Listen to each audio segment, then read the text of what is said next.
अच्छा, एक और बड़ा खुलासा कर देते हैं।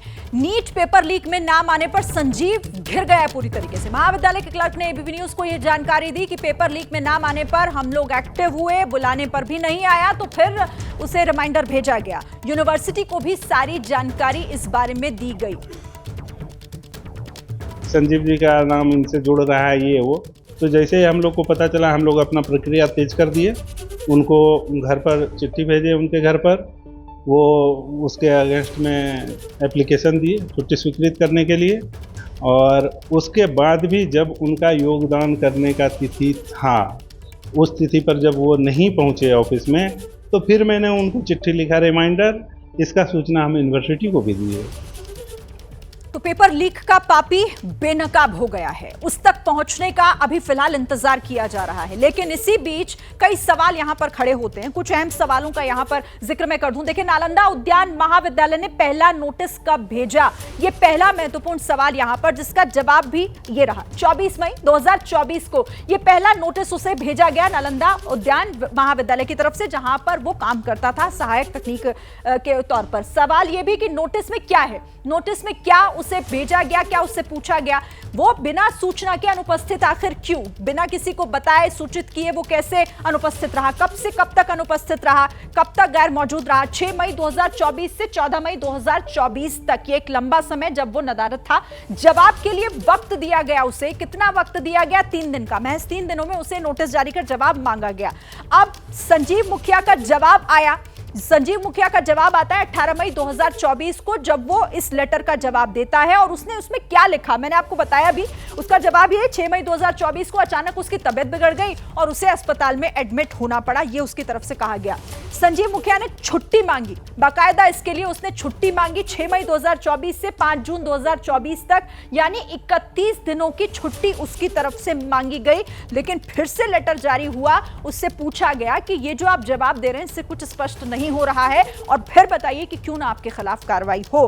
प्रकाश जी का एक बार फिर से रुख करते हैं। प्रकाश जी, अब तो देखिए एक बहुत ही बेसिक सा सवाल यहां पर उठता है कि क्या संजीव मुखिया तक पहुंचना इतना मुश्किल हो गया है? जब ये सारी कड़ियां जुड़कर उस तक पहुंच रही हैं, तो आखिर संजीव मुखिया कहां छिपा हुआ है, कौन उसे छिपा रहा है?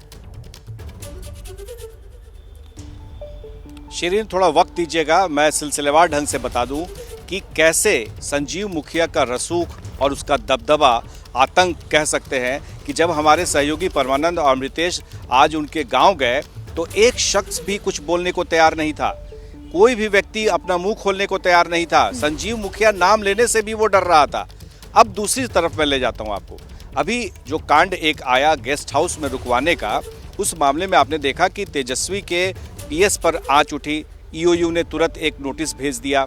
जो डिप्टी सीएम है बिहार के विजय सिन्हा, उन्होंने 3 अधिकारियों को तत्काल निलंबित कर दिया।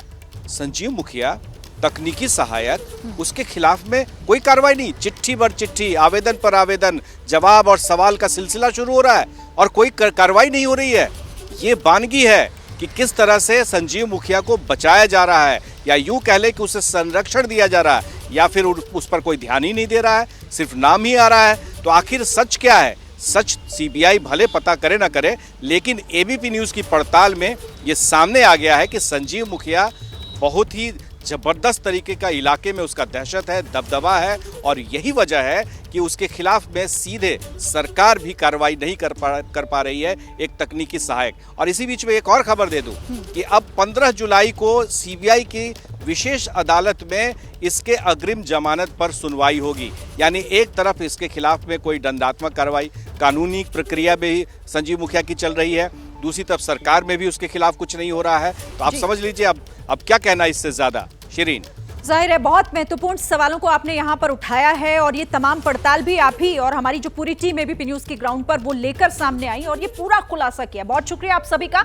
हमारे साथ जुड़ने के लिए और इस बातचीत के लिए। महत्वपूर्ण जानकारियां निकलकर लगातार सामने आ रही है, हर एक दिन नया खुलासा एबीपी न्यूज आगे भी आपके लिए लेकर आएगा। जैसे ही घड़ी का काटा दोपहर 2:30 पे आए, बबीता जी का दिल सास बहू साजिश के लिए मचल जाए। और ये है इनकी बहू, पूरे दिन ऑफिस की टेंशन हो जाए गॉन जब ये करें अपना फेवरेट शो फ्री टाइम पे ऑन। इनकी तरह आप भी देखिए अपना फेवरेट शो अपने टाइम पर और डाउनलोड कीजिए एबीपी लाइव ऐप अपने स्मार्ट टीवी पर।